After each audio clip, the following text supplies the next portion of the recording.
Romo yang kami hormati dan kami kasihi, selaku wakil orang tua para calon komuni pertama, pada hari ini dengan penuh sukacita mengantar anak-anak kami di hadapan Romo dan gereja untuk menyambut sakramen Maha Kudus yang pertama kalinya.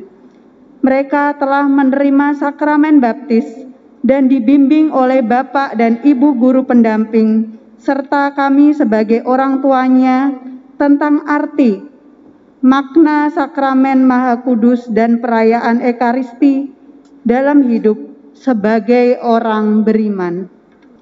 Mereka telah mengerti dan mampu menghargai serta mengimani bahwa hosti Roh Kudus yang telah diberkati oleh tubuh adalah tubuh Kristus sendiri yang menjadi makanan rohani bagi hidup kita. Kami mohon supaya Romo berkenan menghantar mereka menyambut komuni kudus untuk yang pertama kalinya. Terima kasih. Bila kalian mau menjadi putra Allah yang baik, cintailah dan mengabdilah kepada Tuhan Yesus Kristus dengan sepenuh hatimu, dan kasihilah sesamamu seperti dirimu sendiri. Anak-anakku, marilah sekarang dengan gembira hati, bersama segenap keluarga dan umat yang hadir, kita mempersembahkan diri dalam perjamuan Ekaristi Kudus ini. Bacaan dari Kitab Pengkhotbah. Kesia-siaan belaka, kata pengkhotbah. Sungguh kesia-siaan belaka. Segala sesuatu adalah sia-sia. Sebab kalau ada orang berlelah-lelah mencari hikmat, pengetahuan, dan kecakapan, maka ia harus meninggalkan bahagianya kepada orang lain yang tidak berlelah-lelah untuk itu. Ini adalah kesia-siaan dan kemalangan yang besar. Apakah faedah yang diperoleh manusia dari segala usaha dengan jerih payah di bawah matahari dan dari keinginan hatinya? Seluruh hidupnya penuh kesedihan dan pekerjaannya penuh kesusahan hati. Bahkan pada malam hari hatinya tidak tentram. Ini pun adalah kesia-siaan. Demikianlah sabda Tuhan.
manusia kepada debu.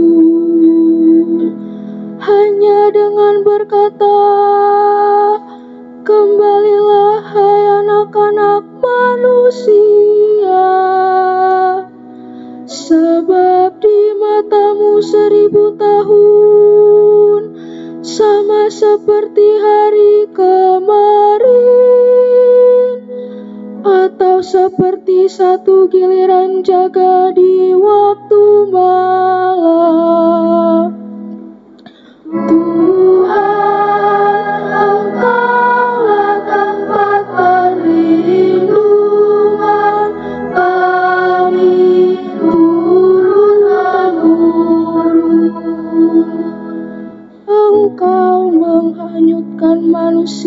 seperti orang mimpi, seperti rumput yang bertumbuh. Di waktu pagi tumbuh dan berkembang, di waktu petang sudah lisut dan layu. Tuhan, Engkaulah tempat perlindungan kami turun-temurun. Ajarlah menghitung hari-hari kami, hingga kami beroleh hati yang bijaksana. Kembalilah ya Tuhan, berapa lama lagi? Dan sayangilah hamba-hamba-Mu. Tuhan, Engkaulah tempat perlindungan kami turun-temurun. Kenyangkanlah kami di waktu pagi dengan kasih setia-Mu, supaya kami bersorak-sorai dan bersukacita sepanjang hayat. Kiranya kemurahan Tuhan melimpah atas kami. Teguhkanlah perbuatan tangan kami, ya perbuatan tangan kami teguhkanlah. Tuhan, Engkaulah tempat perlindungan kami turun-temurun.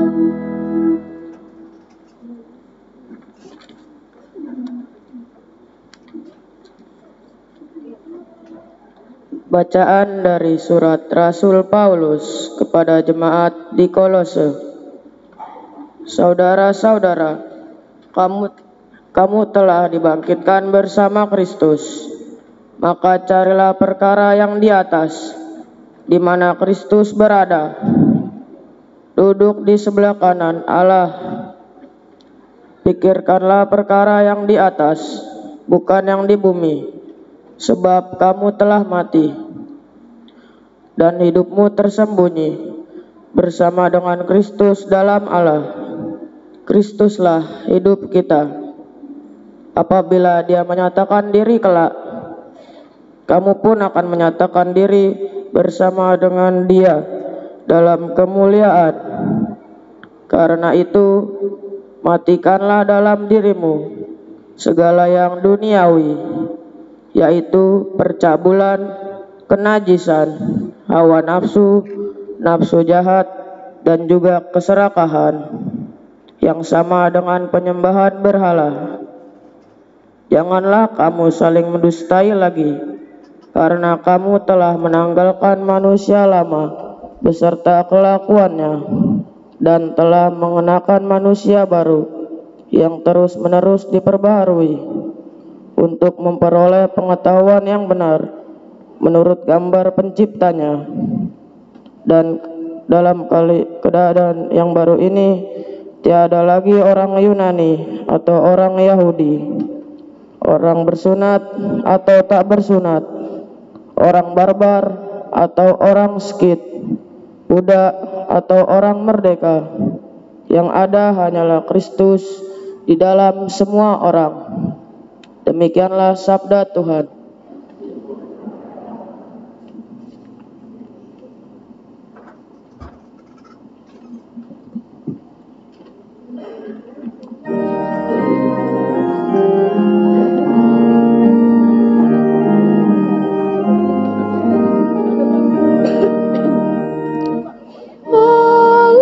Haleluya, haleluya, haleluya.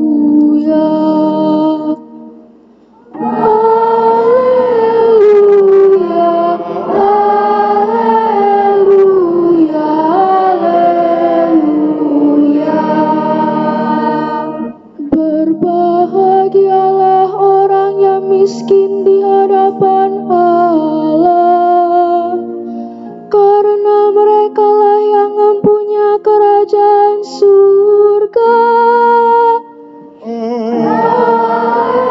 Haleluya, haleluya, haleluya. Tuhan bersamamu. Inilah Injil menurut Santo Lukas.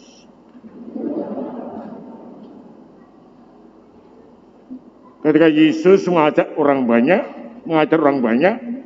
satu orang dari orang banyak itu berkata kepadanya, "Guru, katakanlah kepada saudaraku, bahwa ia berbagi warisan dengan aku." Tapi Yesus berkata kepadanya, "Saudara, siapakah yang telah mengangkat aku menjadi hakim atau penengah bagimu, kamu?"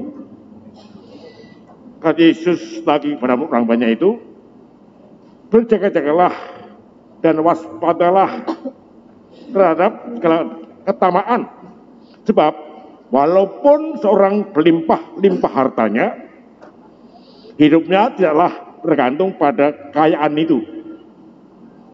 Kemudian Yesus menyampaikan kepada mereka perumpamaan berikut. Ada seorang kaya, tanahnya berlimpah-limpah hasilnya. Ia bertanya dalam hatinya, "Apakah yang harus kulakukan? Sebab aku tidak mempunyai tempat untuk menyimpan segala hasil tanahku." Lalu katanya, "Inilah yang akan aku lakukan. Aku akan merombak lumbung-lumbungku, lalu mendirikan tempat yang lebih besar. Nah, aku akan menyimpan di dalamnya semua gandum dan barang-barangku. Setelah itu aku akan berkata kepada jiwaku, 'Jiwaku, engkau memiliki banyak barang tertimbun untuk bertahun-tahun lamanya. Beristirahatlah dan makanlah, minumlah, dan bersenang-senanglah.' Tetapi Allah berkata kepadanya, 'Hai engkau orang bodoh, malam ini juga jiwamu akan diambil darimu. Dan bagi siapakah nanti apa yang telah engkau sediakan itu?' Demikianlah jadinya dengan seorang yang membuat harta bagi dirinya sendiri, jika ia tidak kaya di hadapan Allah." Demikianlah sabda Tuhan.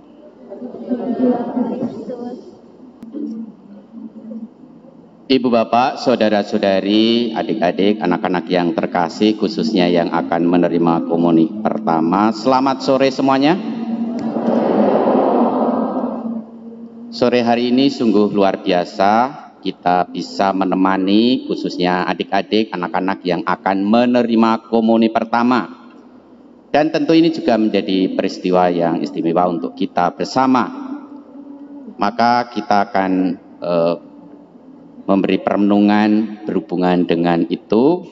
Yang pertama sehubungan dengan masalah harta. Yang kedua berhubungan dengan ajaran Yesus mengenai itu. Dan yang ketiga implikasinya bagi kita semua.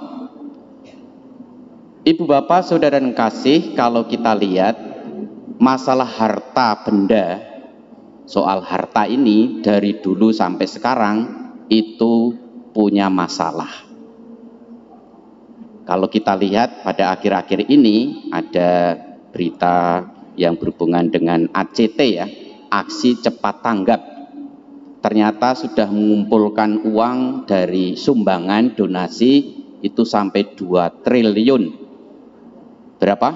2 triliun. Yang disalurkan berapa?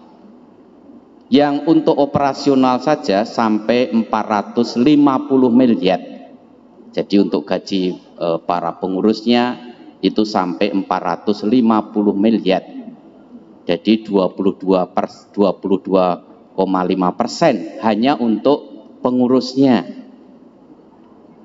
Nah, yang lain itu baru disalurkan. Disalurkannya pun menurut berita ternyata ada penyelewengan.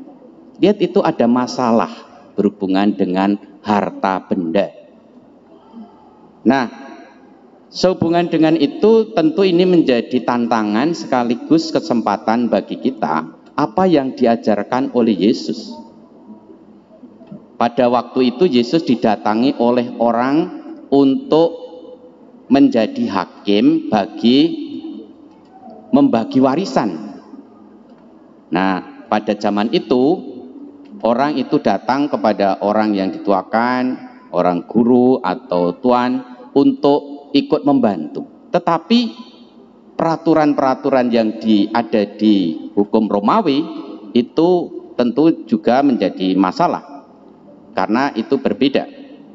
Oleh karena itu Yesus tidak mau terjebak kepada permintaan orang tadi. Nah, supaya orang yang datang kepada Yesus tidak pulang dengan tangan kosong, lalu apa yang dibuat? Apa yang diberikan? Yesus memberikan ajaran mengenai bagaimana orang bersikap kepada harta benda ini. Nah, itu poin yang kedua, ajaran Yesus mengenai harta benda ini. Apa ajarannya? Yesus itu memberikan nasihat supaya orang itu berjaga-jaga. Nasihat berjaga-jaga. Ajaran sikap hidup yang jauh lebih berharga daripada harta. Maka lihat, Yesus itu memberikan ajaran supaya orang itu tidak kemaruk. Kemaruk itu bahasa Indonesianya apa? Serakah. Jadi supaya orang itu tidak serakah. Dan inilah yang menjadi permasalahan pada manusia zaman sekarang. Kalau kita lihat, korupsi itu bisa berkembang subur karena apa? Karena keserakahan. Karena orang kemaruk, sudah mendapatkan gaji yang tinggi tapi tetap korupsi. Nah, Yesus mengajarkan apa? Supaya orang itu jangan kemaruk, tidak serakah. Maka Yesus mengajarkan jadilah kaya di hadapan Tuhan, di hadapan Allah. Jadi ibu bapak, saudara-saudari, adik-adik, anak-anak, jadilah kaya di hadapan Allah, bukan kaya di duniawi ini. Nah, ajaran Yesus itu dilengkapi dengan perumpamaan tadi. Maka kita diajak untuk berpikir bagaimana orang yang menimbun harta, yang saking kayanya, lalu berlimpah-limpah hasilnya, lalu dia bertanya dalam hatinya, berarti kembali kepada diri. Jadi kepentingan diri. Nah, lihat di situ, ada seorang kaya, tanahnya berlimpah-limpah hasilnya, ia bertanya dalam hatinya, apakah yang harus dilakukan? Dia membangun lumbung, membangun tempat untuk menyimpan hasil karya itu. Lalu dia mengatakan, sudah beristirahatlah, makanlah dan minumlah, bersenang-senanglah kepada jiwanya. Lihat, itu kembali kepada diri sendiri lagi. Dan itulah yang mau diajarkan oleh Yesus supaya orang itu tidak menjadi orang kaya yang bodoh. Ajaran untuk tidak mengukur diri sendiri. Maka ajaran yang mau dikatakan di sana adalah supaya orang menjadi kaya di hadapan Allah. Menjadi punya harta di hadapan Allah. Harta di hadapan Allah itu bagaimana? Santo Ignatius itu memberikan ajaran yang sangat bagus. Dia merumuskan namanya asas dan dasar. Jadi tujuan manusia itu apa? Tujuan manusia itu, manusia diciptakan untuk memuji, memuliakan dan mengabdi Tuhan. Dan dengan demikian menyelamatkan jiwanya. Lalu hal-hal lain di luar itu jadi sarana. Lihat di situ ada tujuan, ada sarana. Jangan sampai orang itu memutarbalikkan antara sarana dan tujuan dan sarana. Tujuan yang terdalam manusia di dunia ini diciptakan untuk apa? Untuk menjadi kaya di hadapan Tuhan, menjadi punya harta di hadapan Allah. Itulah ajaran dari Yesus. Maka harta itu adalah sarana. bukan tujuan. Maka kita perlu bersikap bahwa harta itu adalah sarana. Nah, sarana untuk apa? Untuk mengabdi Tuhan, untuk memuliakan Tuhan.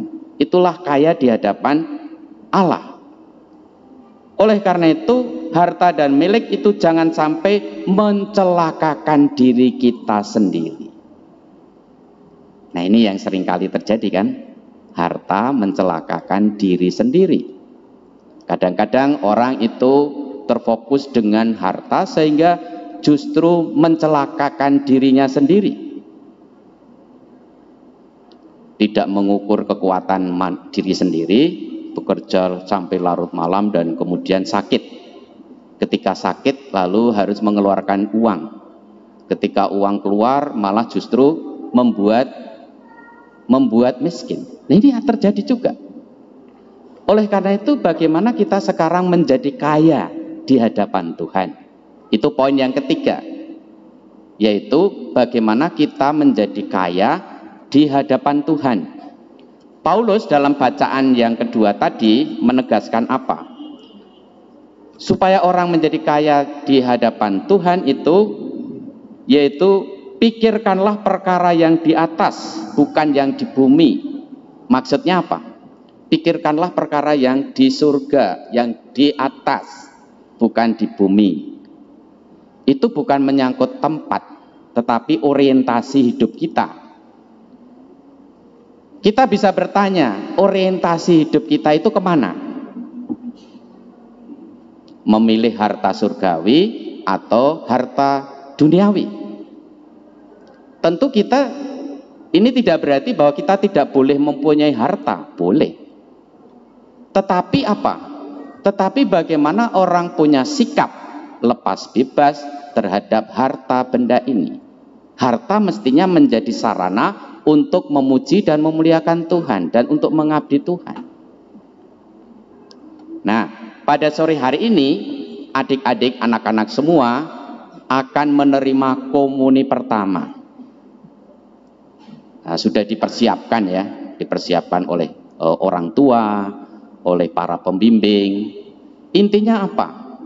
Intinya adik-adik itu menerima komuni untuk pertama kalinya yang sudah lama dirindukan. Mungkin kalau ada orang tua maju ke depan menerima komuni, sudah pengen ya dulu ya adik-adik ya. Nah, sekarang pada sore hari ini kalian adik-adik, anak-anak akan menerima komuni pertama. Berarti ini peristiwa yang penting, peristiwa yang istimewa. Maka memakai pakaian putih dengan pakaian Betawi, ini menjadi kesempatan yang bagus untuk anak-anak merasakan kehadiran Tuhan, kehadiran Yesus dalam wujud hosti komuni. Nah, oleh karena itu penting bagi anak-anak untuk sungguh memahami, sungguh mengerti apa yang diterima itu. Karena apa?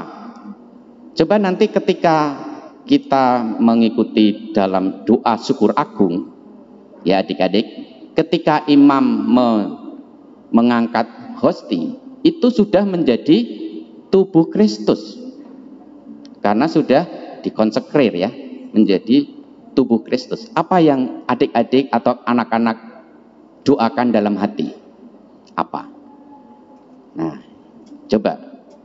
Kalau saya biasanya mendoakan seperti ini. Inilah Yesus yang dikorbankan bagi kita. Jadi hosti yang diangkat ini, komuni ini adalah Yesus. Saya dalam hati mengatakan, mendoakan dalam batin, inilah Yesus yang dikorbankan bagi kita. Itu ya ketika imam mengangkat komuni, itu adalah Yesus sendiri. Lalu yang kedua, ketika imam mengangkat piala, apa yang Anda katakan adik-adik?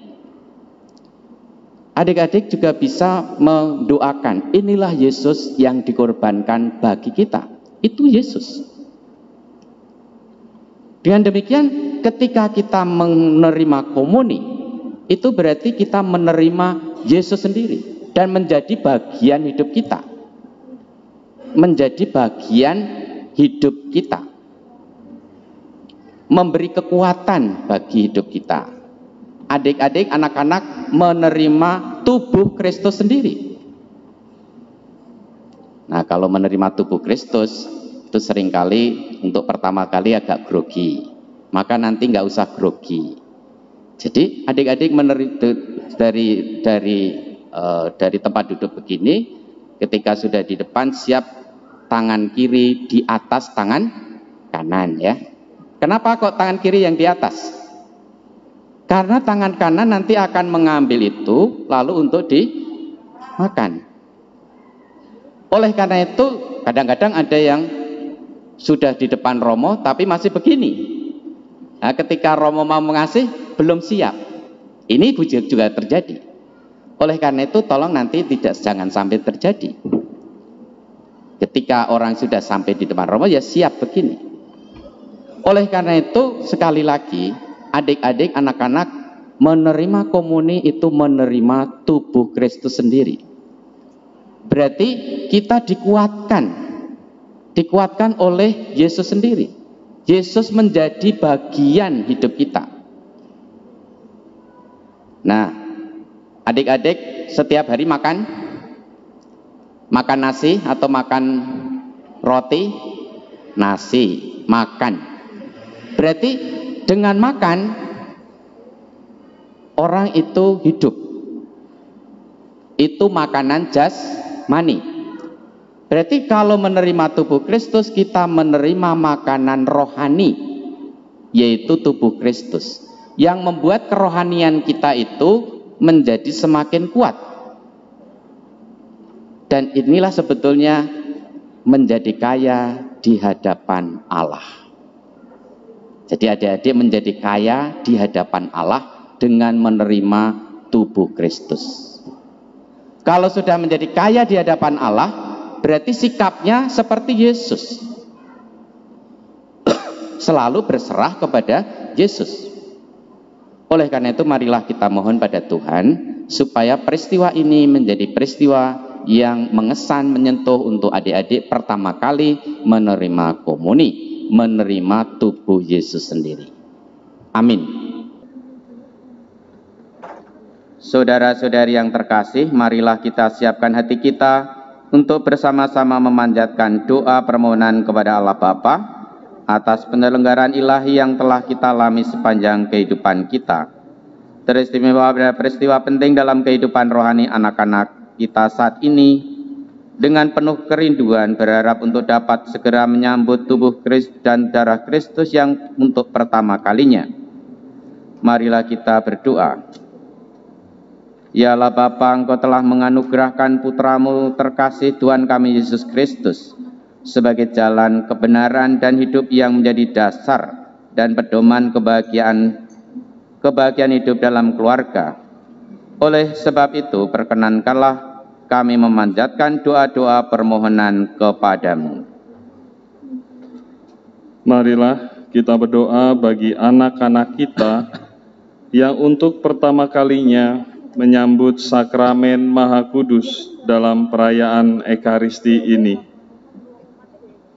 Semoga Allah Bapa menanamkan dalam hati mereka dengan kerinduan yang hangat dan berkobar untuk sesering mungkin menyambut roti surgawi.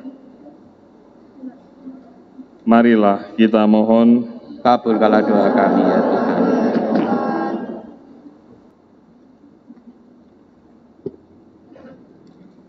Semoga anak-anak kita dipenuhi oleh kekayaan rahmat ilahi, serta dilindungi dari segala bahaya yang mengancam hidup mereka.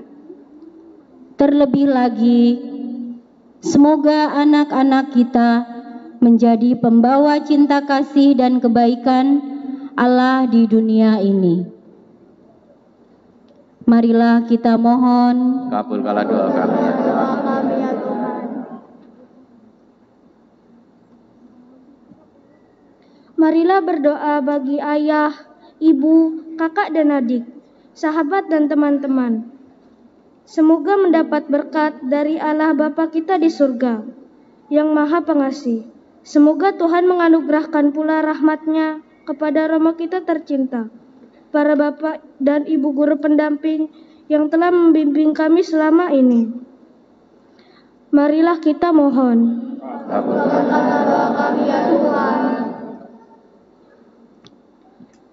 Semoga kami putra-putrimu senantiasa diberi kesadaran untuk selalu bersyukur dan berterima kasih kepada Allah Bapa di surga sebagai sumber kehidupan dan pangkal kebahagiaan kami.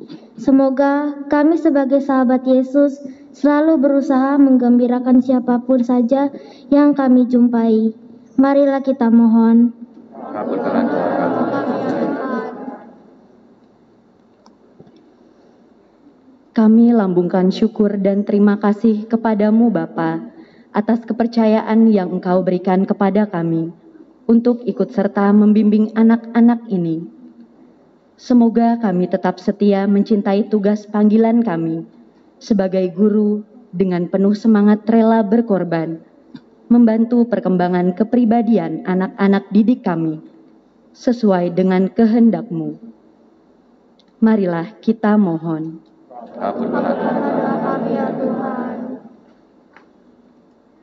Ya Bapa, kebaikan-Mu tiada terduga, dan Engkau memberi kepada manusia lebih banyak daripada yang diharapkannya. Maka teguhkanlah kami dalam belas kasih-Mu, demi Kristus Tuhan dan pengantara kami.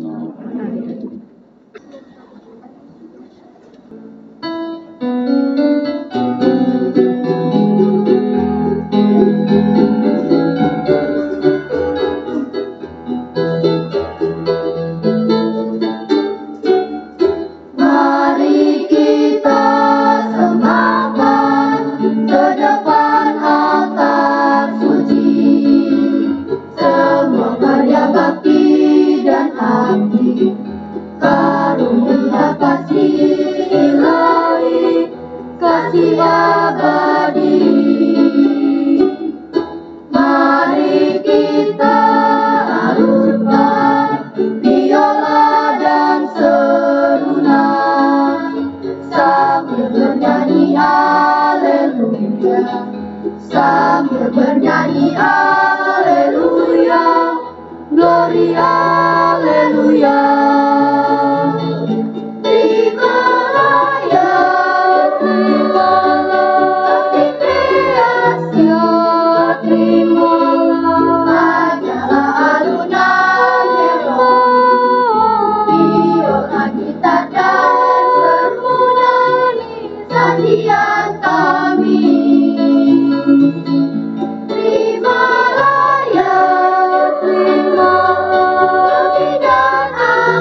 melayani, mengasihi lebih sungguh.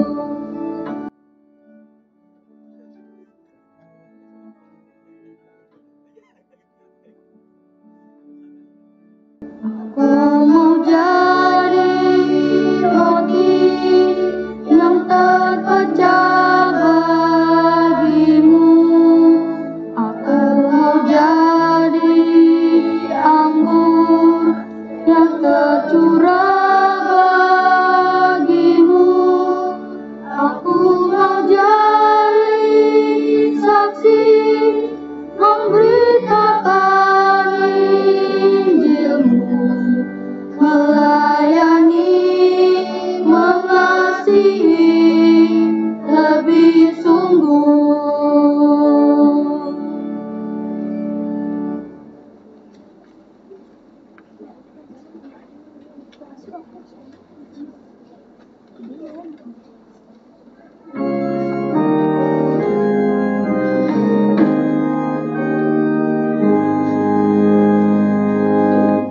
Mari datang padaku, kamu yang letih lesu. Ku berikan padamu kelegaan jiwamu.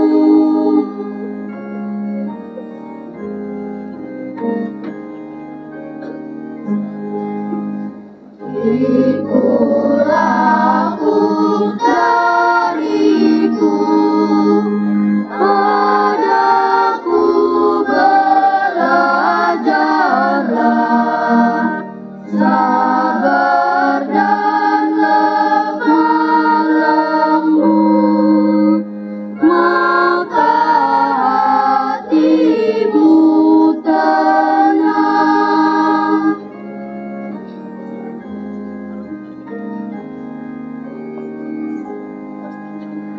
Mari datanglah cepat, hadir dalam pestaku. Makanlah dan minumlah yang tersaji bagimu.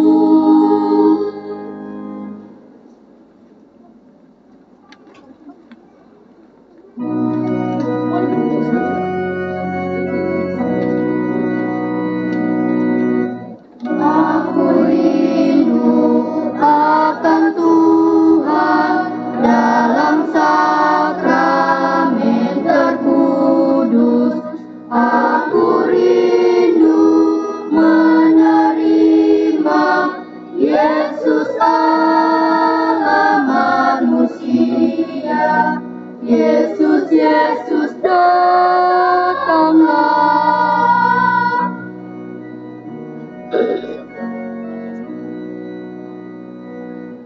Yesus tinggal di hatiku, aku amat bahagia.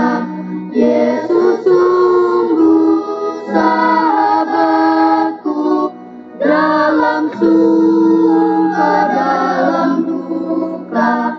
Yesus kau sahabatku.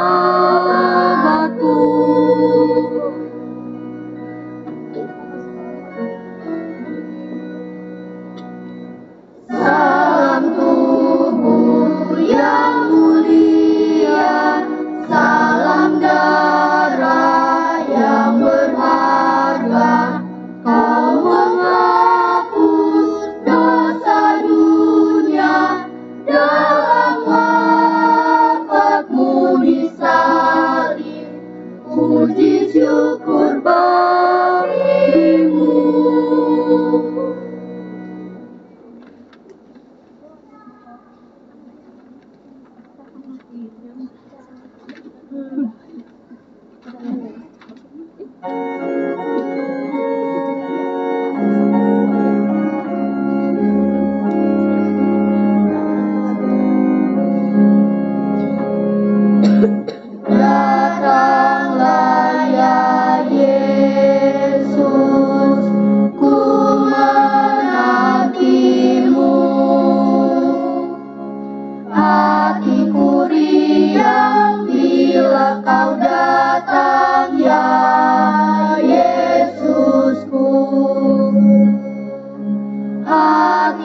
Engkaulah penghiburku dan Engkaulah penolongku. Hanya Dikau Yesus penolongku.